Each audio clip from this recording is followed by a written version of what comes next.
Hello, this is Paul Yan. Welcome to this Dev Summit section, Building PoC-ready ODM platform with SystemReady.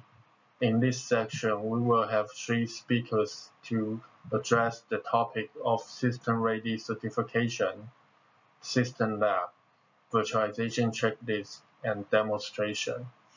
Today, I will start with background introduction to talk about the standardization challenge we are facing today. For example, hardware firmware fragmentation and how we bring the best cloud-native experience by 3 minutes. Then I'll spend 6 minutes to address how ODM partners resolve those challenges and to participate system-ready and on-POC opportunity. Next, we will have David from New Hampshire University to cover how we can utilize the System Lab to help verify your system by the certification test. And then David will have real demo for ACS test execution in our certified hardware platform. In the last section, my colleague Kyle from ARM will address the topic of use case for virtualization platform. He will talk about virtualization checklists, which belong to next level of test of our ODM partner can use to verify their platform virtualization capability after their system is certified by ARM and Test System Lab. And he also will bring the demonstration by NFV time in the certified platform. Again, my name is Paul Yan. I'm Technical Director from Infrastructure line of business. My focus in the past 3 years has been on hardware, firmware, standardization, and enablement for OEM and ODM. I help the ON ecosystem partner to pass system-ready certification for different computing devices, from embedding server all the way to cloud and HPC server. What is system-ready and its vision? It is the program to extend the success of ON server-ready to embedding server and IoT, and also to accomplish the goal that the software can just work on all ARM-based devices. This is the hardware and firmware standardization enablement. Let's take the bottom left chart for example.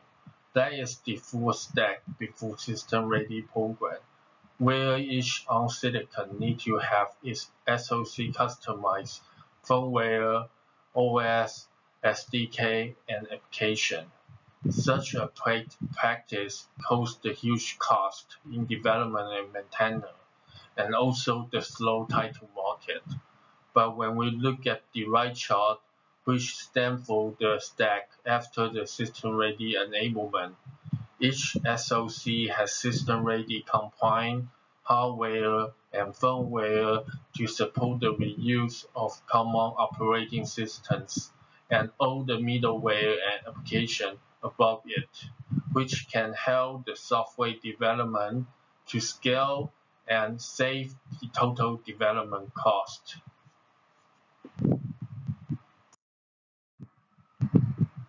The system-ready enables the standardization of ARM SoC hardware, security, firmware, BSP, and SDK. Those efforts lay out the foundation for virtualization and cloud-native stack, where container-optimized OS, hypervisor, middleware, orchestration, and microservice are being supported.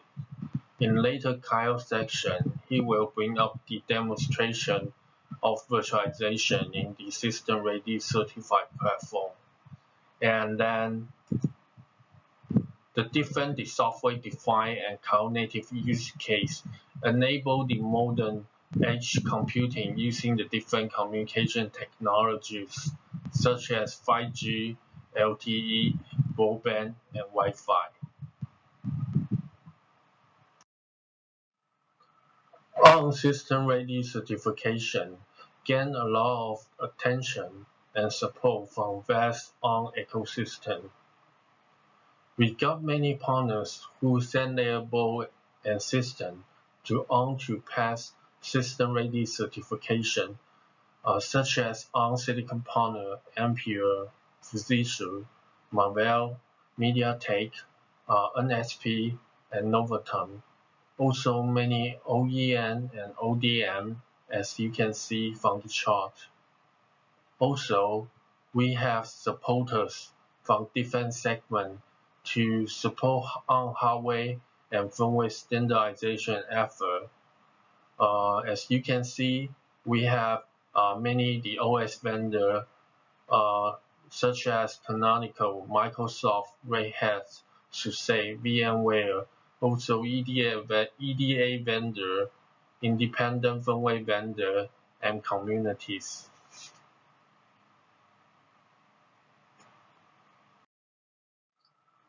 Here is the action to call.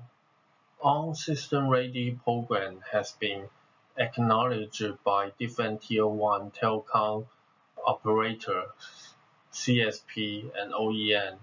So getting your system passed by certification program will not only create the benefit I mentioned previously, such as bringing in shorter time to market, lower TOC, full cloud native, and virtualization experience in ARM platform, but also bring the PoC business opportunity for different go-to-market programs such as IPsec, NFV, UCPE, and 5G.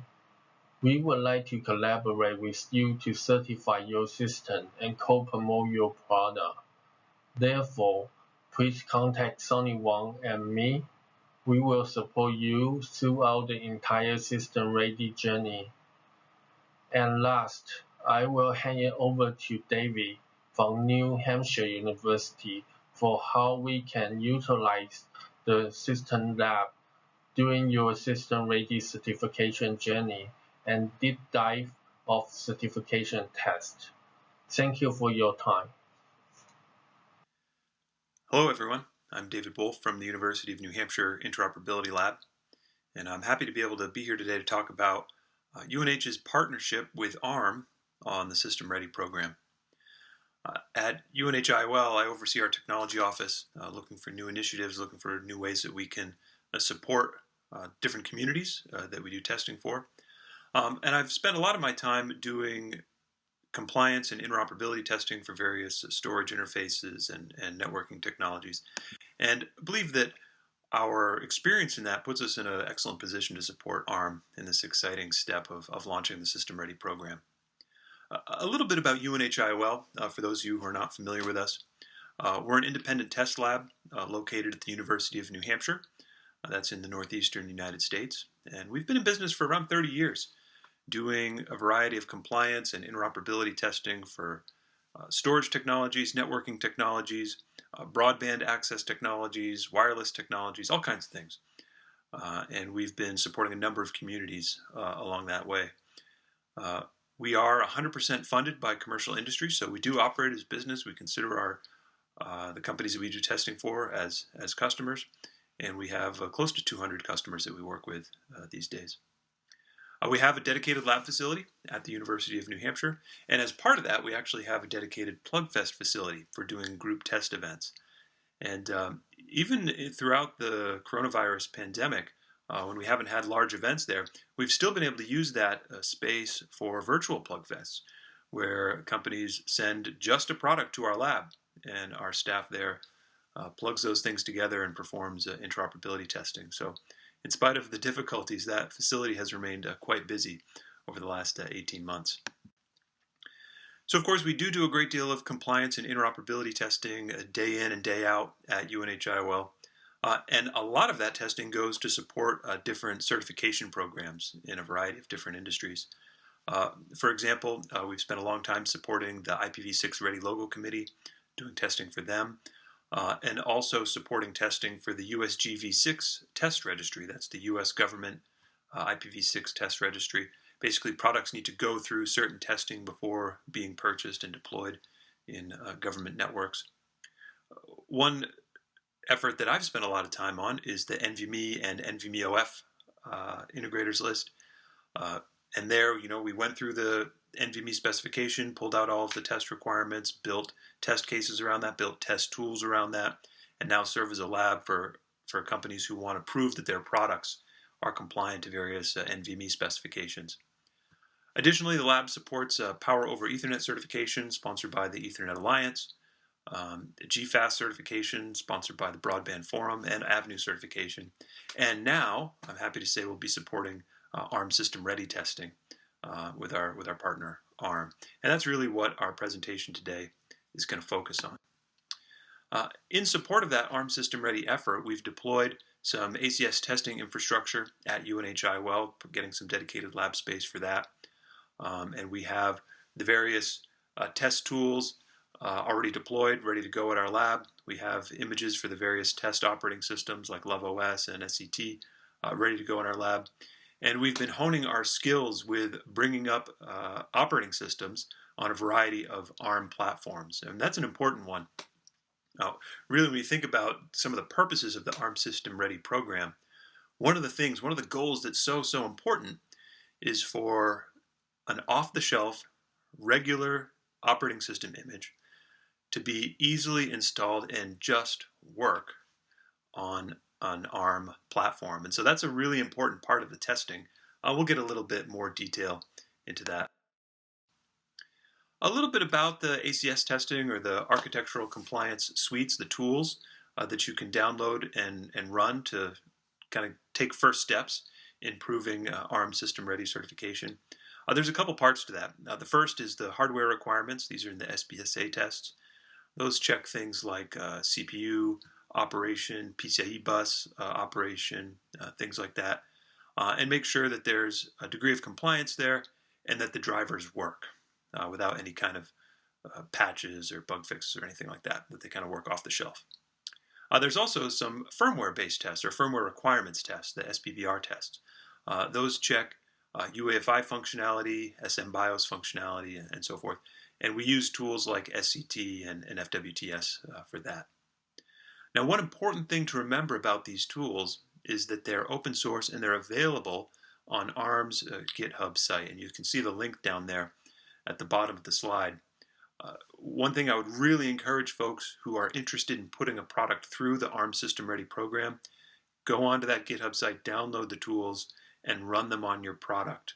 And do that prior to sending it to UNHIDO for testing, so that when you actually have the product in our lab for testing, there aren't really any surprises, and we can work together on doing any kind of debug or things like that. And we're going to have a demo a little bit in just a few minutes about downloading, installing, and running the ACS test. And you'll see that it's a pretty straightforward and pretty easy process. Another part of the ARM SystemReady testing is the operating system, or the OS smoke test, as we call it.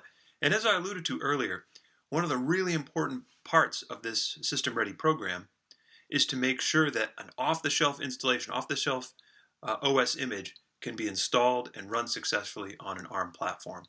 And there's different requirements about which operating system images and distributions we use, depending on the system band that a product is going through, whether it's embedded or IR or server band, things like that. But the principles are the same. We want to be able to use an easily downloadable OS image, install it on the operating system, and have it just work. And as part of that test, we do the install and just do kind of a functional check to make sure that the operating system installed successfully. We check the UEFI boot log, make sure that that happened correctly. And then we'll go into the operating system and just check a couple parameters to make sure that all of the interfaces have come up and are operating correctly. So we'll check some things with respect to the PCIe bus, the SATA bus if that's supported, USB as well, to make sure that those interfaces have come up and they can identify any attached peripherals. And again, when you think of it, this is a really kind of key point about the SystemReady program. All those other tests, the ACS test, the SCT test, which we'll get into a little bit later in the demo, all of that is in support of this goal of making sure that the operating systems can be installed and run smoothly. So if you are going to have a product go through the SystemReady program and be tested at UNHIDO, first step would be download those ACS tools and do some of your own validation internally so that, again, when you send a product to the lab, there's not any surprises with that. We find that a lot of the difficulty or the challenges when we do this testing is not so much in running the test, but it's getting the systems to the point where it's getting the system set up properly, getting the right firmware images on the system, things like that. And once that's all set, the tools tend to run relatively smoothly. So we encourage folks, get the tools in your own lab, try it out on your system, and understand what's necessary, what kind of configuration is necessary on your system in order to run those ACS tools. Once you've done that, you can schedule some time at UNHIDO to actually have us go and run those certification tests. And we'll work with you on getting the setup right, doing any debug if there's failures found, things like that. And once we go through everything, we'll produce that final report for the ARM SystemReady team so that you can get the certification from them. In addition to the compliance testing that we do for ARM SystemReady, we have a lot of other test resources available in our lab, a variety of different protocol analyzers and exercisers for PCIe, Ethernet, Wi-Fi. We have a big networking test bed.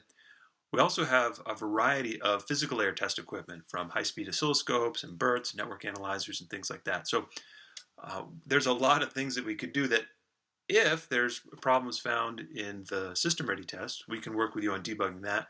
And then also we have resources for helping any kind of other testing needs, even low-level things.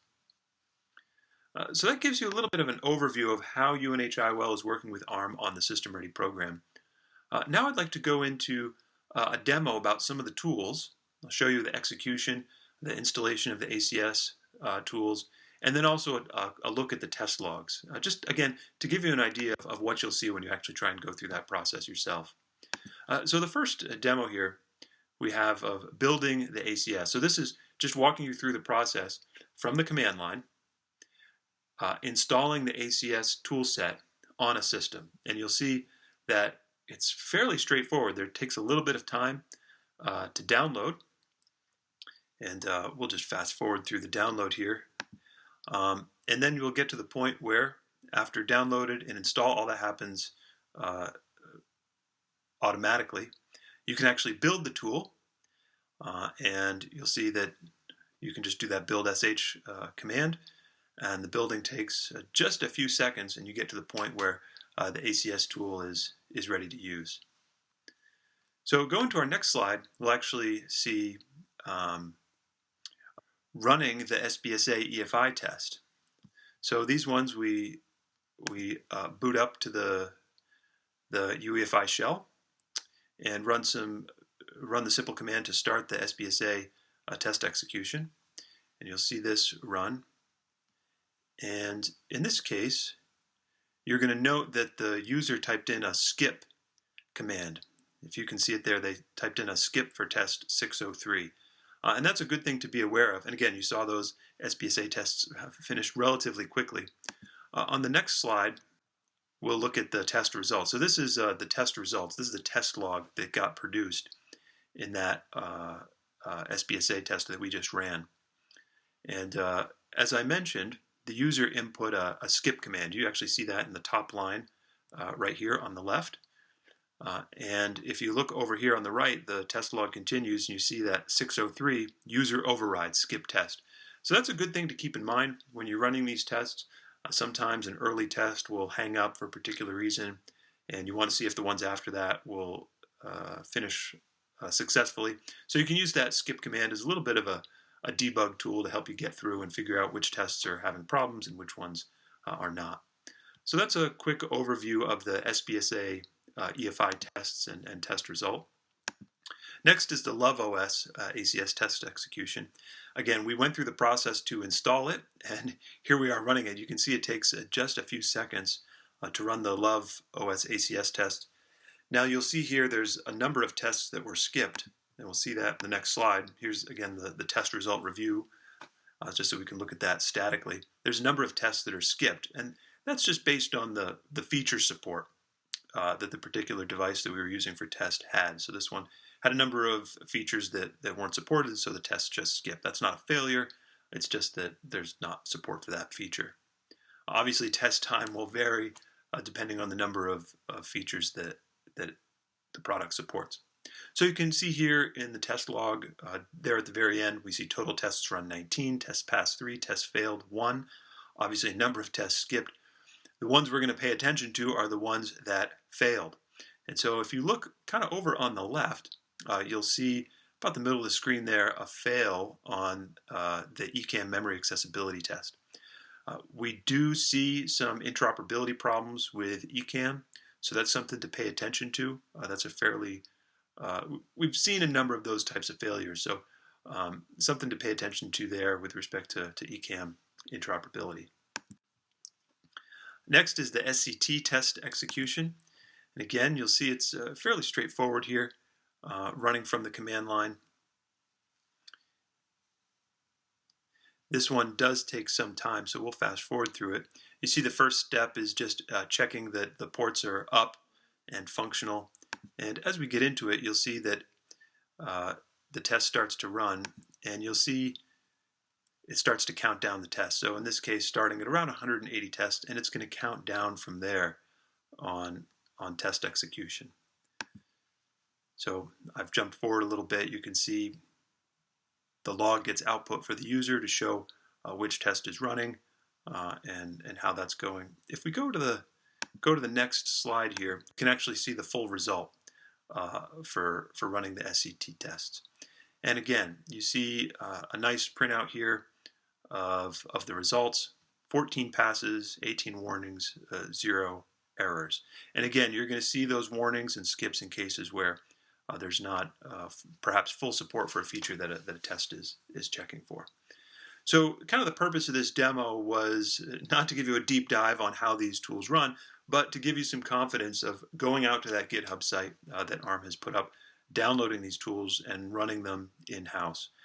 We've fast forwarded through some of those demos just for the sake of time. Certainly some of them take longer depending on the system, depending on the amount of feature support.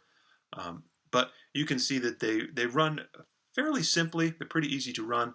The logs are fairly easy to look at, and there's a lot of documentation out there to help you go through this process ahead of time and make sure that there's not going to be any surprises when you send the product into UNHIDO for system-ready testing. So thanks for your time. I appreciate everyone's attention today and look forward to working with you on testing products for the ARM System Ready program. Hello and welcome. My name is Kyle Freet. I'm a Principal Solutions Engineer here at ARM. Typically, I'm focusing on hyperscalers, but as of recently, it's been mostly networking and 5G. Today, we'll be talking about the ARM virtualization platform on SystemReady. I'll be going over the checklist for ARM virtualization, as well as a demo of the Hawkeye system and its use of the NFV time telco systems, and then describe another system which is by Nexcom and its approval process. The ARM virtualization checklist has many different items. We'll be just going over a few of them here. One, is the device system ready compliant? Is the distro that you're using and version compatible? Is the virtualization platform you're using one of the above? In the example in our demo, we're going to be using the telco system's NFV time.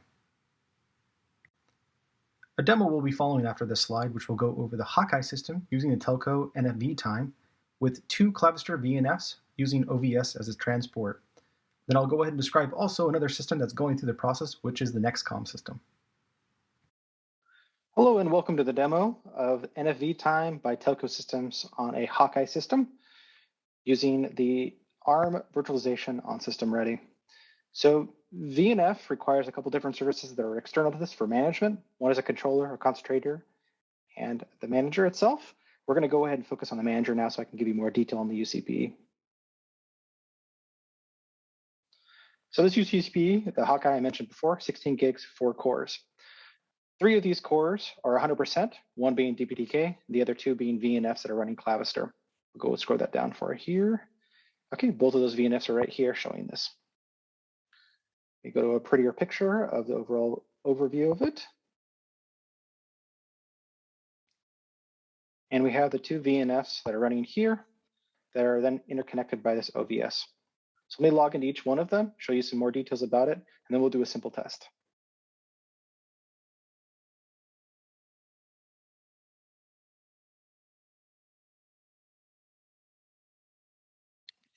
First, let me just go ahead and show you the device itself. So this is on the 5 network. And then I'll show you its routes. So the system's on the 5 network, and then it has an interconnect on the OVS, which is on the 4 network. The tunnel then executes onto the 2. Let me go to the other VNF, which I'm hoping is on the 2.